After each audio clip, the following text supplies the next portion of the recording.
The following move is the reason I wanted to show this game. This is not a sacrifice, it is just a fantastic maneuver. Using a square on the chessboard you would not normally use. Fischer now played the amazing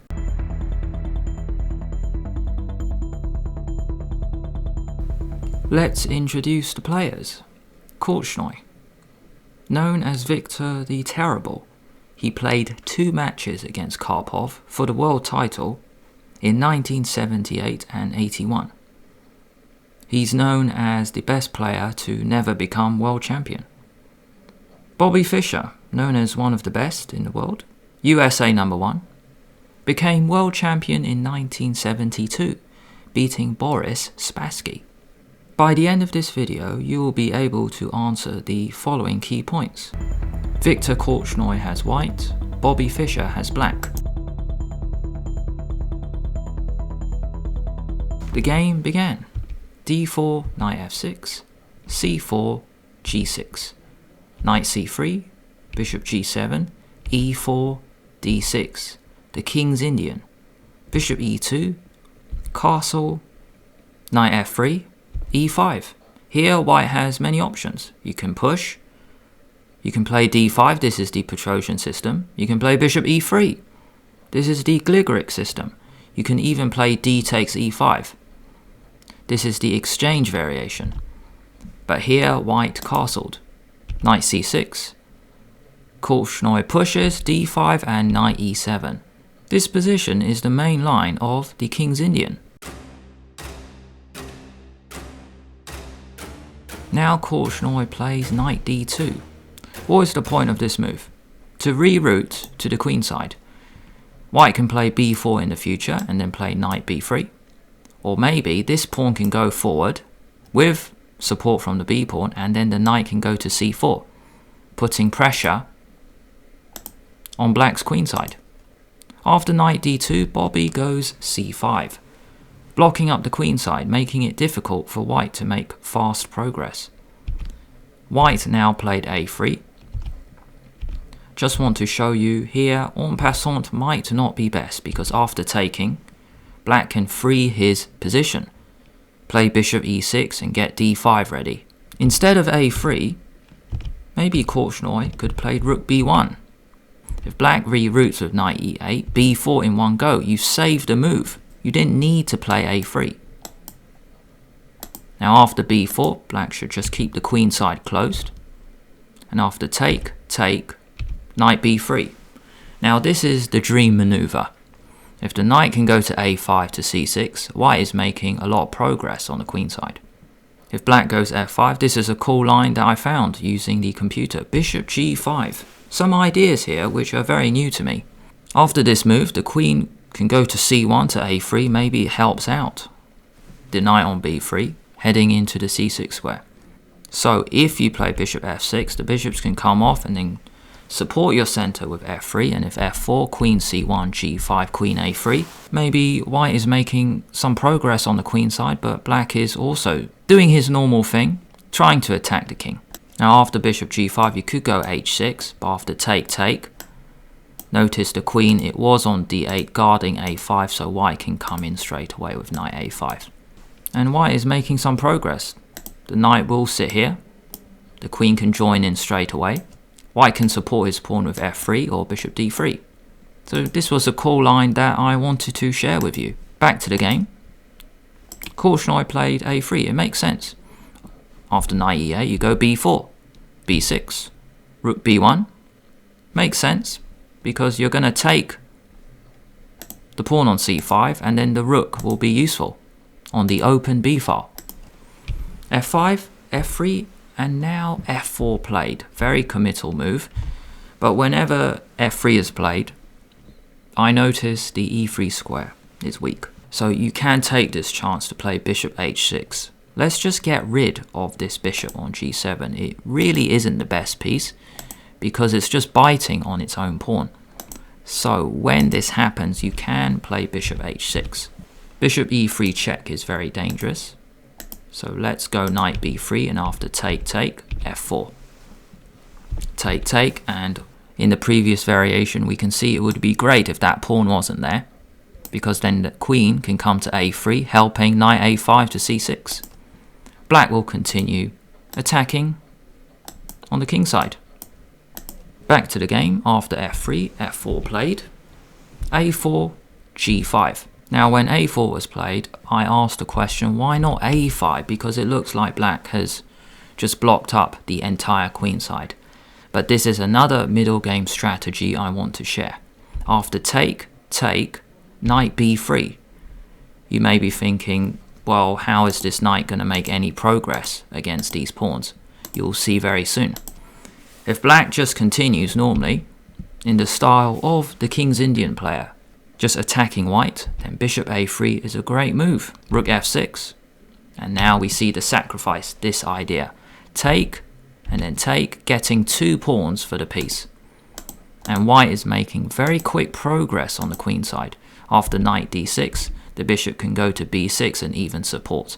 Notice, if this pawn was back here, then this move isn't possible, because it stops bishop b6. Not to worry, because this bishop can retreat to f2, and then it can support c5.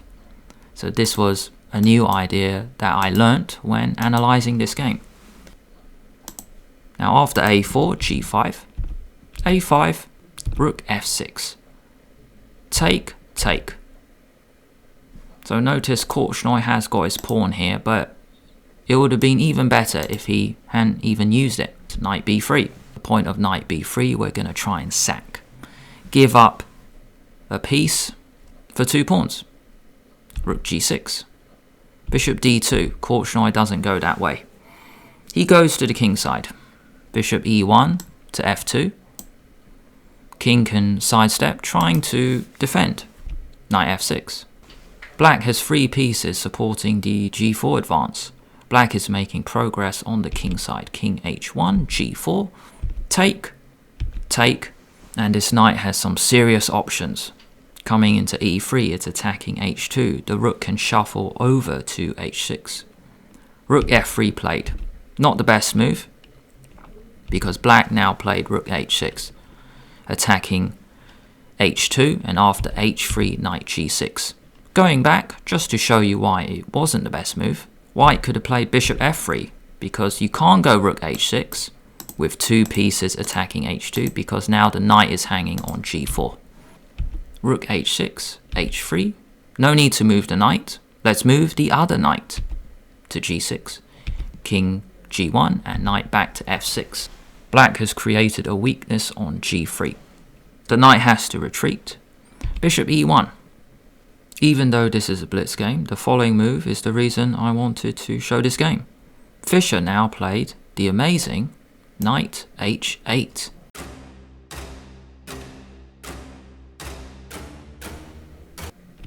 Notice one point of bishop e1 is to stop knight h4. It would make sense for the knight to go forward, but white would just chop it off. So black has to go back to go forward. Knight h8, a beautiful maneuver, and very difficult to forget when you're a King's Indian player. Now where is this knight going? We'll see. Rook shuffles over, so then this bishop can defend. Knight to f7. Bishop f3, knight g5, and there we have it. This knight is now attacking h3, f3, putting pressure on the center. Black has many attackers.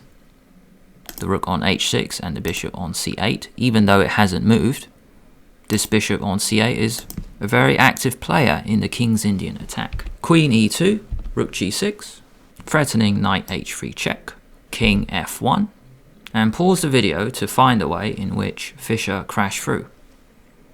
I'll give you 5 seconds.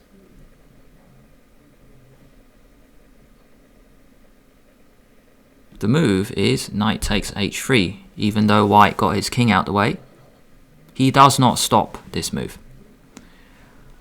Korchnoi now took the knight, but a better option was to hang on a bit, maybe get the bishop into the game with bishop h4. And if you retreat the knight, then we can take it off, and black is winning. Black can continue to make serious progress on the king side, but the game would be a lot closer.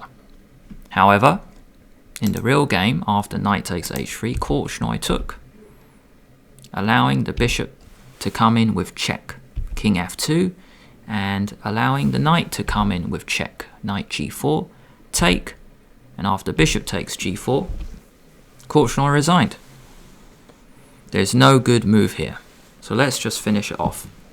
It should be checkmate very soon because the black queen can join the party. So if we move the queen, notice this bishop is just guarding all these squares. This pawn stops the king escaping. Let's go queen h4 check, and that should be it. The king cannot go here, here, here. It can only go to g1 to g2 because the rook will now attack the king, because the bishop will just move out the way. Bishop f3 check, and it will be checkmate very soon. The king cannot go anywhere. All squares covered. So white just blocks, and then that is game over. Rook takes g2 check, king f1, and queen h1 is mate. If you think you're a better chess player having watched this video, then subscribe to the channel. Here are the key points in the middle game. White could have saved the move with rook b1. There was a really cool knight maneuver, knight d2 to b3 to a5 to c6. Interesting support from the white queen.